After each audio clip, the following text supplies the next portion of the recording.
Welcome and welcome to my channel Bong beauty Payel. তো তোমরা সবাই কেমন আছো? আশা করি খুব ভালো আছো। তো আমি তোমার সাথে শেয়ার করব একটা হেয়ার প্যাক, আর এটাই প্রথমবার ট্রাই করছি, কারণ আমি যেই হেয়ার প্যাকটা ট্রাই করব সেটা হলো এই আমলা পাউডার দিয়ে আমি এই হেয়ার প্যাকটা ট্রাই করব। তো এই আমলা পাউডারের সাথে আমি এইরকম একটা কার্ড পেয়েছিলাম, এর মধ্যে 3 রকম হেয়ার প্যাকের রেসিপি দেওয়া আছে। এই রেসিপি দেখে আমি আজ পর্যন্ত কোনো হেয়ার প্যাক ট্রাই করিনি, বাট আজকে ভাবলাম যে এই কার্ড দেখে আমি আজকে একটা হেয়ার প্যাক রেডি করব, আর প্রথমবার আমি আমার হেয়ার ট্রাই করবো অ্যান্ড কিরকম রেজাল্ট আসে সেটা তোমার সাথে শেয়ার করবো। তো এখানে এরকম ডিটেলস সব কিছু দেওয়া আছে, আর এখানে 3 ধরনের হেয়ার প্যাকের রেসিপি দেওয়া আছে, বাট আমি ফার্স্ট যে রেসিপিটা আছে আমি এটা দেখে আজকে আমার হেয়ার প্যাকটা রেডি করব। তো প্রথম যেই হেয়ার প্যাকটা আছে এটা হচ্ছে হেয়ার কন্ডিশনিং মাস্ক, অ্যান্ড এর মধ্যে কি কি ইনগ্রেডিয়েন্টস দেওয়া আছে সেগুলো তোমাদেরকে শেয়ার করি প্রথমে। তো 1 table spoon Amla powder, 1 table spoon aloe vera powder, but আমার কাছে অ্যালোভেরা পাউডার নেই, যার জন্য আমি অ্যালোভেরা জেল নেব। আর আছে 1 table spoon coconut oil and 3 table spoon water. তো এইগুলো মিক্স করে আমি এখন হেয়ার প্যাকটা বানাবো, তারপর আমি হেয়ারে অ্যাপ্লাই করব। তো আমি সব কিছু নিয়ে চলে এসেছি। আমি এখানে বাওয়ের অ্যালোভেরা জেল ইউজ করছি, আর এখানে আমি max care coconut oil use করছি, আর এই হলো আমার আমলা পাউডার। আর এটা আমি কয়েকবার ইউজ করেছি, তো অর্ধেক আমার শেষ হয়ে গেছে। বাট এই কার্ড দেখে প্রথমবার আজকে ট্রাই করবো অ্যান্ড দেখি কিরকম রেজাল্ট আসে। তো আগে ফটোফট আমি হেয়ার প্যাকটা রেডি করি, তারপর তোমাদেরকে দেখাচ্ছি। তো আমি এখানে 1 চামচ যেরকম লেখা আছে আমি সেরকম 1 চামচ এখানে নেব আমলা পাউডার, আর নেব এখানে 1 চামচ অ্যালোভেরা জেল। তো এতটা আমি অ্যালোভেরা জেল নিচ্ছি, আর এর মধ্যে মিক্স করছি 1 চামচ কোকোনাট অয়েল, আর এর মধ্যে অ্যাড করছি 3 চামচ জল। আমি এটাকে খুব ভালো করে মিক্স করে নেব। তো আমার এখানে হেয়ার কন্ডিশনিং মাস্ক তৈরি হয়ে গেছে, অ্যান্ড তোমরা দেখতে পাচ্ছ এটা পুরো চকলেটের মতো দেখতে হয়েছে, চকলেটকে মেল্ট করলে যেরকম দেখতে হয় পুরো সেরকম দেখতে হয়েছে। অ্যান্ড এটাকে আমি এবার অ্যাপ্লাই করব। তো আমার এখানে হেয়ার প্যাক হয়ে গেছে রেডি, অ্যান্ড এটাকে আমি আধ ঘন্টা এইভাবে রেখে দিয়েছিলাম যাতে আমলার যে ভালো ভালো গুণ আছে সেগুলো খুব ভালো করে বেরিয়ে আসে। তো আপনারাও এরকম করতে পারেন, 1 থেকে 2 ঘন্টা আপনি রাখতে পারেন, তাতে আরও বেশি ভালো হয়।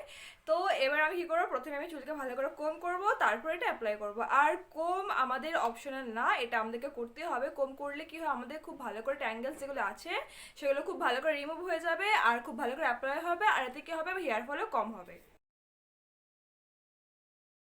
তো এই হেয়ার মাস্কটা একটু ঠিক হয়ে গিয়েছে, যার জন্য আমি আরও 2 চামচ এতে জল মিশিয়ে একটু মানে থিন করে নিয়েছি। তো এটাকে খুব ভালো করে প্রথমে মিক্স করবো, তারপর অ্যাপ্লাই করবো। কী করবো, আমি অল্প অল্প করে চুল নেব, অ্যান্ড প্রথমে আমি কী করবো, স্ক্যাল্পে লাগাবো, তারপরে আমি পুরো হেয়ার লেন্থে লাগাবো। তো এই হেয়ার কন্ডিশনিং মাস্কটা বিশেষ করে তাদের জন্য যাদের চুল খুবই অতিরিক্ত ড্রাই হয়ে গেছে, আর অনেক সময় কি হয় মানে বয়সের আগেই চুল পেকে যায়। তো আমলা পাউডার তার জন্য খুবই ভালো।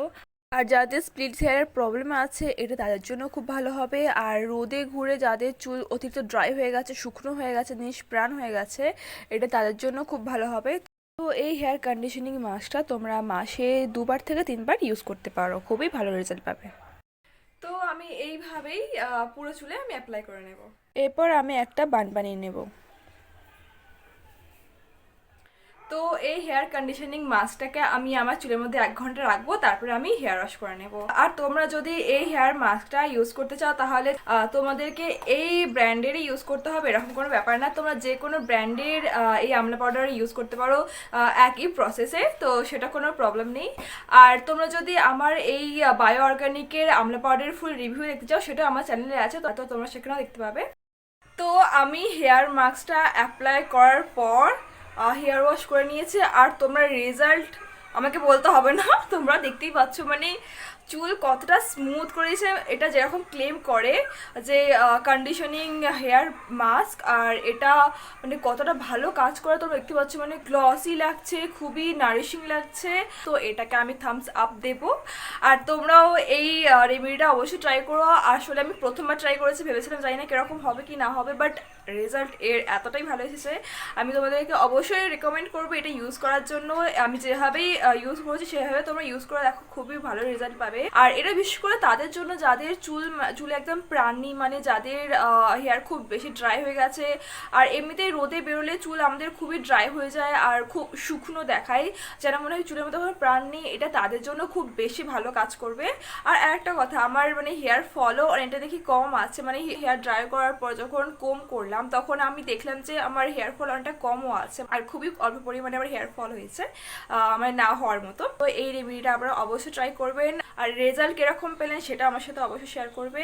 আর আমার আজকের ভিডিওটা আমি এখানে শেষ করছি। যদি ভালো লেগে থাকে তাহলে কি করতে হবে, তাহলে আমার চ্যানেলকে অবশ্যই তোমরা সাবস্ক্রাইব করবে, আমার এই ভিডিওটাকে লাইক করবে। আর তোমরা চাইলে তোমাদের ফ্রেন্ডস ফ্যামিলির সাথে এই ভিডিওটা অবশ্যই শেয়ার করো, তাদেরও খুব হেল্প হবে।